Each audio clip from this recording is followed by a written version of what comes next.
दोस्तों, आप सभी लोगों का हमारे इस YouTube चैनल पर स्वागत है।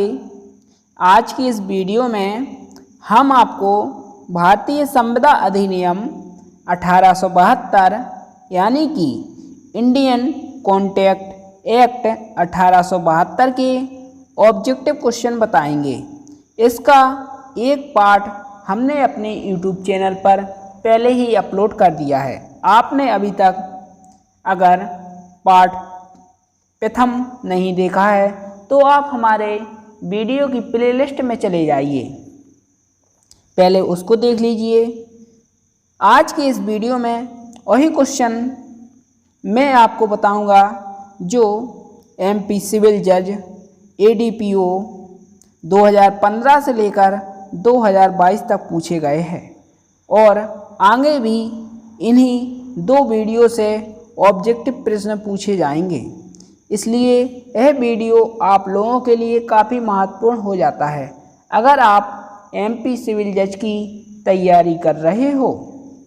पहला प्रश्न पूछा गया था 33 नंबर का।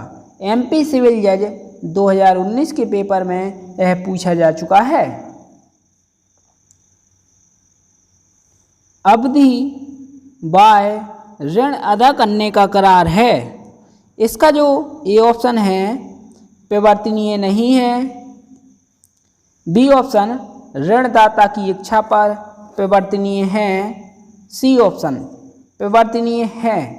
डी इनमें से कोई नहीं।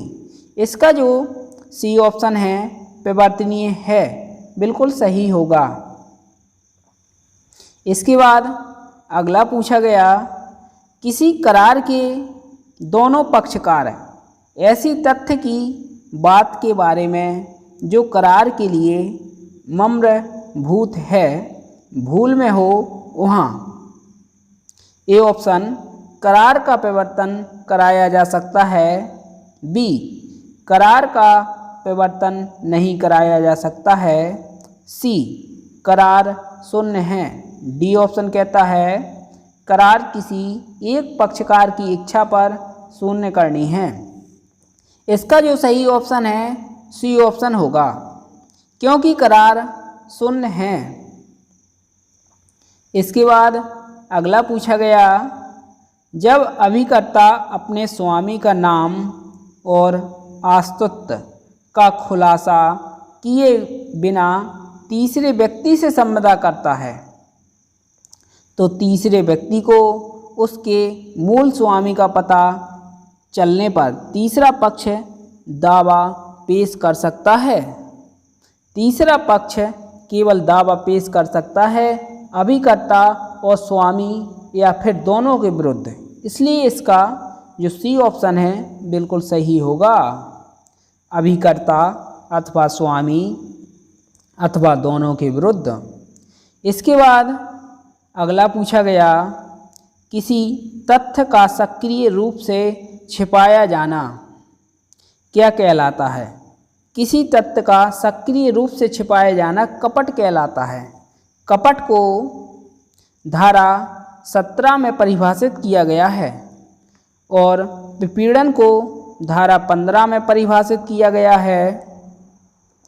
सी ऑप्शन दुरुपदेशन को धारा 18 में परिभाषित किया गया है। इसके बाद अगला पूछा गया एक व्यक्ति द्वारा दूसरे व्यक्ति को किसी प्रयोजन के लिए इस संविदा पर माल का परिधान करता है कि जब वह प्रयोजन पूरा हो जाए तब वह लौटा दिया जाएगा। यानी कि जब उसका काम पूरा हो जाएगा तो उसे लौटा दिया जाएगा या उसे परिधान करने वाले व्यक्ति के निर्देशों के अनुसार अन्यथा व्ययनित कर दिया जाएगा, तब उसे ... कहा जाता है। इसका जो ए ऑप्शन है प्रत्याभूति, बी उपनिधान, सी ऑप्शन क्षतिपूर्ति, डी इनमें से कोई नहीं। इसका जो बी ऑप्शन है उपनिधान बिल्कुल सही होगा। इसे धारा 148 में परिभाषित किया गया है और प्रत्याभूति को धारा 126 में परिभाषित किया गया है। क्षतिपूर्ति को धारा 124 में परिभाषित किया गया है। इन्हें आप नोट करते जाइएगा अपनी नोटबुक में, क्योंकि जब आपसे ऑब्जेक्ट प्रश्न पूछे जाएंगे एग्जाम में तो इन्हीं धाराओं से पूछे जाएंगे, क्योंकि एग्जामिनर उन्हीं धाराओं से सबसे ज़्यादा ऑब्जेक्ट पूछते हैं जो महत्वपूर्ण होते हैं। इसके बाद अगला ए बी से बी के विरुद्ध लूट के संबंध में उसके द्वारा संचित किए गए अभियोजन को समाप्त करने का वादा करता है। बी ली गई संपत्ति का मूल वापस करने का वादा करता है। बी ने लूट की ए के विरुद्ध। बी कहता है ए से, तुम अपना अभियोजन जो बाद तुमने दायर किया उसे वापस ले लो, मैं तुम्हारी लूटी हुई संपत्ति वापस कर दूंगा। तो यह करार होगा, यह करार शून्य होगा, इसलिए इसका बी ऑप्शन सही होगा, शून्य। इसके बाद अगला पूछा गया ए 1000 रुपये का संदाय किए जाने पर बी को अमुक दिन माल परिदत्त करने का वचन देता है। ए उस दिन से पहले ही मार जाता है। डी ऑप्शन है ए के प्रतिनिधि बी को माल परिदत्त करने के लिए आबद्ध है और ए के प्रतिनिधियों को बी के 1000 रुपये देने के लिए आबद्ध है। अगर वह मर गया है तो उसके संबंधी या उसके परिवार वाले हैं जो या तो उसको माल देंगे या फिर उसके 1000 रुपये वापसी करेंगे, इसलिए इसका डी ऑप्शन सही है। इसके बाद अगला पूछा गया एक करार जो पक्षकारों की स्वतंत्र सहमति से हुआ है और विधि के तहत परिवर्तनीय है किंतु प्रतिफल अपर्याप्त है, तब ऐसा करार वैध होता है, इसलिए इसका जो बी ऑप्शन है सही होगा। इसके बाद अगला भारतीय संविदा अधिनियम की किस धारा में संविदा की विफलता के बारे में प्रावधान किया गया है। धारा 56 में संविदा की विफलता के बारे में प्रावधान किया गया है, क्योंकि धारा 56 कहती है असंभव कार्य करने का करार और धारा 73 कहती है संविदा भंग द्वारा कारित हानि या नुकसान के लिए प्रतिकर। धारा 70 कहती है अनुग्रह कार्य का फायदा उठाने वाले व्यक्ति की बाध्यता और धारा 2D प्रतिफल की बात करता है। इसके बाद अगला पूछा गया जबकि किसी करार के लिए सम्मति दुष्प्रदर्शन द्वारा या ऐसे मौन द्वारा जो धारा 17 के अर्थ के अंतर्गत कपटपूर्ण है कारित हुई है तथा उस पक्षकार के पास जिसकी सम्मति इस प्रकार कारित हुई थी सत्य का पता मामूली तत्परता से चला लेने के साधन थे। इसका जो बी ऑप्शन है तब ऐसी संविदा शून्य होने के कारण परिवर्तनीय नहीं है, यानी कि बी ऑप्शन बिल्कुल सही है। इसके बाद अगला पूछा गया क्या एक सहप्रतिभू का उन्मोचन अन्य को भी उन्मोचित कर देता है। इसका जो बी ऑप्शन है नहीं, बिल्कुल सही होगा बी ऑप्शन। इसके बाद अगला पूछा गया बी एक पागल व्यक्ति है। बी नाम का एक व्यक्ति है जो पागल है। बी उसकी पत्नी और उसके बच्चे को ए आवश्यक वस्तुओं का प्रदाय करता है। ए नाम का व्यक्ति है जो उसकी पत्नी को और उसके बच्चे को जो आवश्यक वस्तुएं हैं उसको प्रदान करता है। ए क्षतिपूर्ति प्राप्त करने का अधिकारी है। बी नाम का व्यक्ति तो पागल है, लेकिन वह क्षतिपूर्ति किससे करेगा प्राप्त? जो इसका सी ऑप्शन है, बी व उसके परिवार को प्रदान की गई आवश्यक वस्तुओं के संबंध में बी की संपत्ति से प्राप्त करेगा। जो उसकी संपत्ति होगी बी की, उसी की संपत्ति से ही प्राप्त करेगा। इसलिए इसका जो सी ऑप्शन है बिल्कुल सही होगा। इसके बाद अगला पूछा गया, निम्न में से कौन सी संपदा का प्रवर्तन कराया जा सकता है? इसका आंसर आप दोस्तों हमारे कमेंट बॉक्स में कमेंट कीजिए, क्योंकि हम देखना चाहते हैं कि आपने इंडियन कॉन्ट्रैक्ट एक्ट कितने अच्छे से तैयार किया है। आप कमेंट बॉक्स में कमेंट करके ज़रूर इसका आंसर बताएं। इसके बाद अगला पूछा गया, अप्रत्याशित घटना का सिद्धांत भारतीय संविदा अधिनियम 1872 के किस प्रावधान से उत्पन्न होता है? धारा 52 है जो बात करती है व्यतिकारी वचनों के पालन का क्रम। बी ऑप्शन धारा 54 बात करती है व्यतिकारी वचनों से गठित संविदा के बारे में, और धारा 56 बात करती है असंभव कार्य करने का करार, और धारा 58 बात करती है अनुकल्पी वचन जिसकी एक शाखा अवैध है। इसका जो सी ऑप्शन है धारा 56 बिल्कुल सही होगा, असंभव कार्य करने का करार। इसके बाद अगला पूछा गया, संविदा अधिनियम की कौन सी धारा उप अभिकर्ता को परिभाषित करती है? उप अभिकर्ता को परिभाषित करती है धारा 191, इसलिए इसका बी ऑप्शन सही होगा। इसके बाद अगला आता है, भारतीय संविदा अधिनियम की धारा 20 के अंतर्गत किए गए करार की प्रकृति होगी। किए गए करार की प्रकृति होगी शून्य।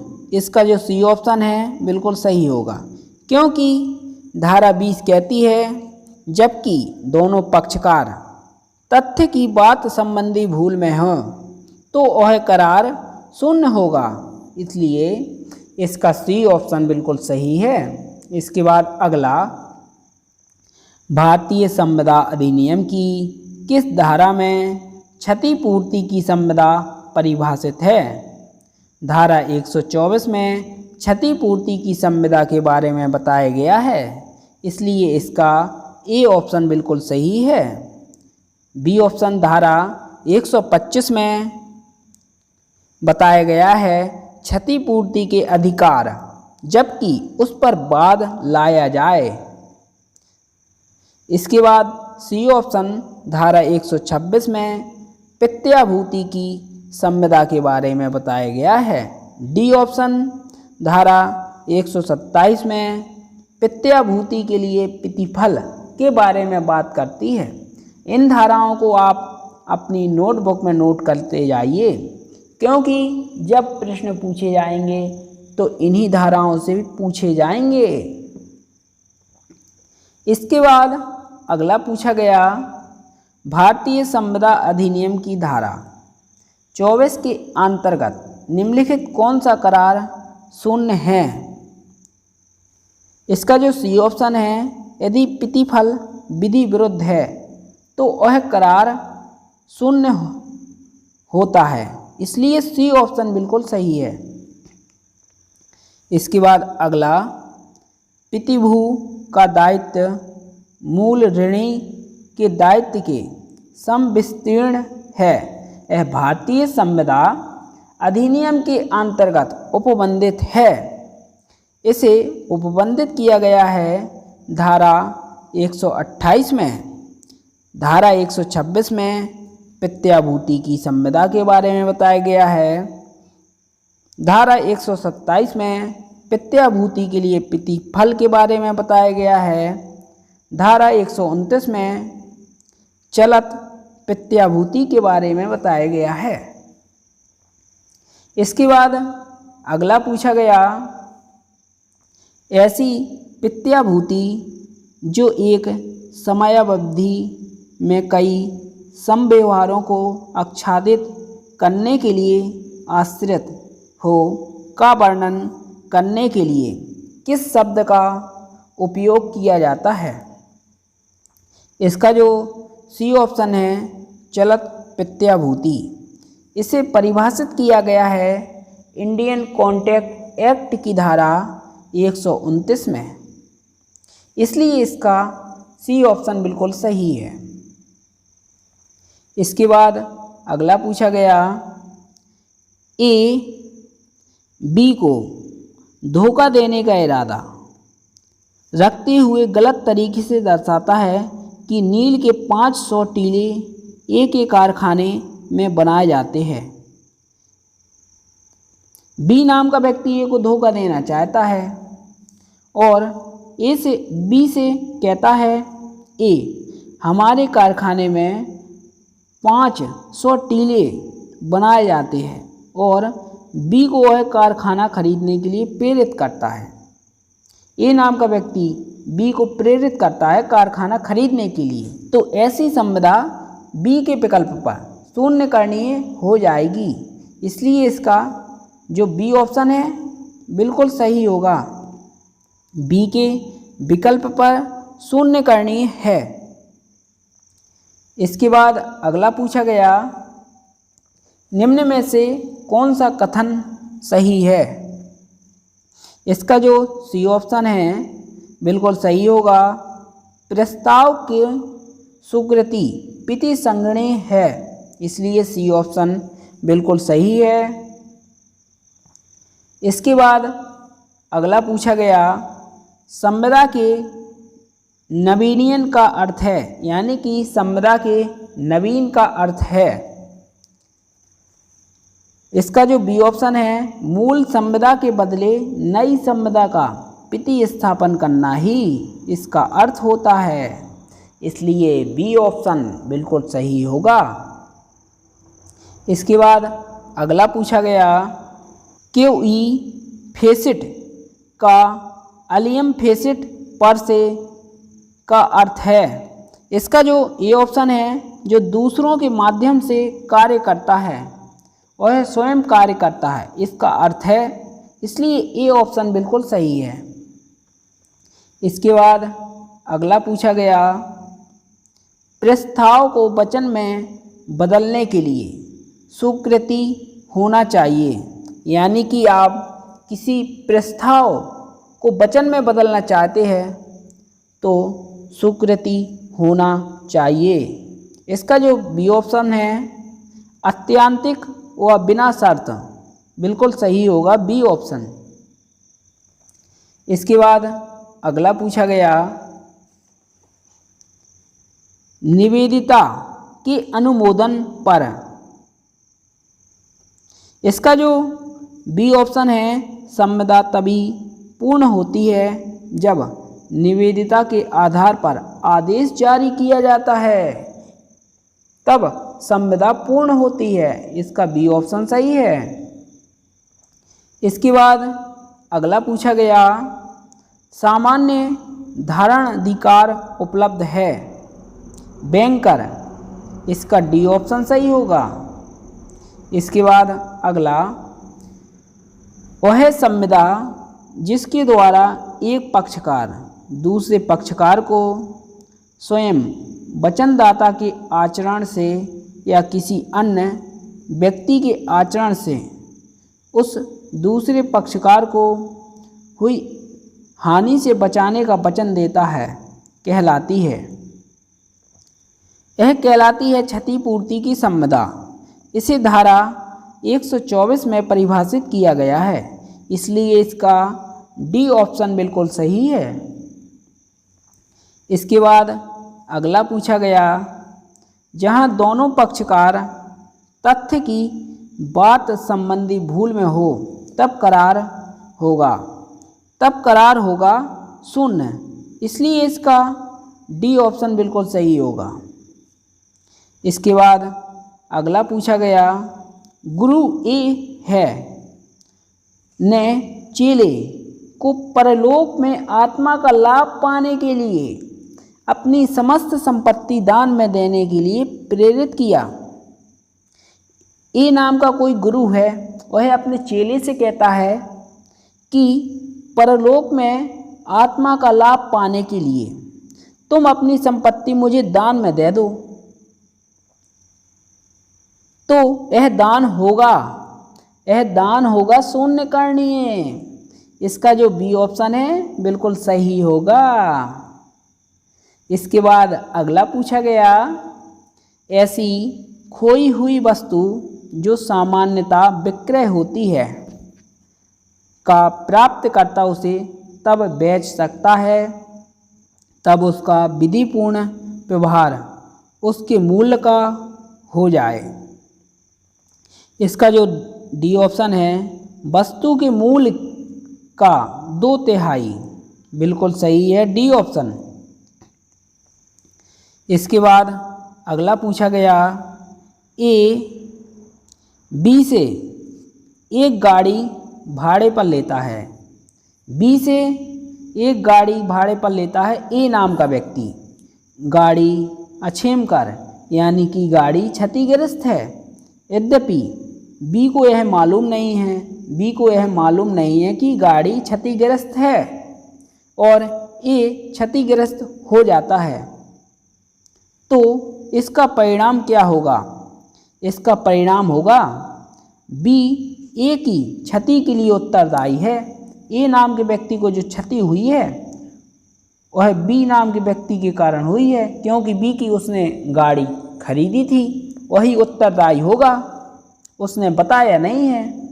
इसलिए इसका जो बी ऑप्शन है, बी ए की क्षति के लिए उत्तरदायी है, बिल्कुल सही होगा।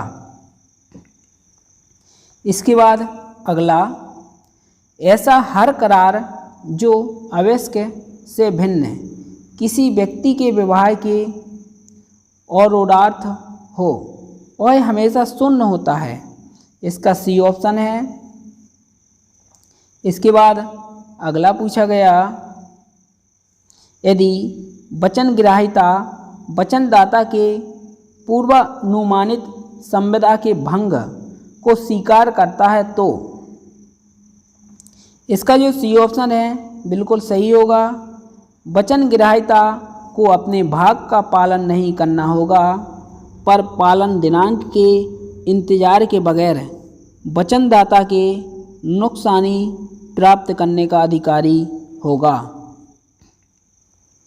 इसके बाद अगला पूछा गया, वह संविदा जिसके द्वारा एक पक्षकार दूसरे पक्षकार को स्वयं वचनदाता के आचरण से या किसी अन्य व्यक्ति के आचरण से उस दूसरे पक्षकार को हुई हानि से बचाने का वचन देता है कहलाती है। यह क्षतिपूर्ति की संविदा कहलाती है। इसे धारा 124 में परिभाषित किया गया है। इसके बाद अगला पूछा गया, ए ने 31 दिसंबर तक बी के लिए चित्र तैयार करने की संविदा की। यानी कि ए नाम का व्यक्ति है, उसने बी से संविदा की कि 31 दिसंबर तक तुम्हें चित्र तैयार करके दूंगा, और 1000 रुपये अग्रिम के तौर पर स्वीकार किए। ए नाम के व्यक्ति ने 1000 रुपये स्वीकार किए, यानी कि ले लिए बी नाम के व्यक्ति से। संविदा के पश्चात ए के दोनों हाथ एक दुर्घटना में 25 दिसंबर को कट गए। यानी कि 25 दिसंबर को ऐसी दुर्घटना घटित हुई कि ए नाम के व्यक्ति के दोनों हाथ कट गए दुर्घटना में, तो बी अपने 1000 रुपये ए से वापस पाने का हकदार किस धारा के अंतर्गत है? वह है धारा 65 के अंतर्गत वह अपने 1000 रुपये प्राप्त कर सकता है, क्योंकि धारा 65 बात करती है उस व्यक्ति की बाध्यता जिसने शून्य करार के अधीन या उस संविदा के अधीन जो शून्य हो गई हो फायदा प्राप्त किया है, और धारा 65 के तहत अपने 1000 रुपये पाने का हकदार है, क्योंकि एक करार शून्य हो चुका है। इसलिए इसका सी ऑप्शन सही है। दोस्तों, 2022 तक इतने ही ऑब्जेक्टिव क्वेश्चन जुडिशरी के एग्ज़ाम में पूछे गए थे। आप अगर एमपी सिविल जज का एग्ज़ाम आगे देने वाले हो तो इन्हीं 2 वीडियो से ही ऑब्जेक्टिव प्रश्न आपके एग्ज़ाम में पूछे जाएंगे। अगर आपको पीडीएफ चाहिए तो आप कमेंट बॉक्स में कमेंट कीजिए या हमारे व्हाट्सएप नंबर पर मैसेज कीजिए। दोस्तों, धन्यवाद। जय हिंद, जय भारत, वंदे मातरम।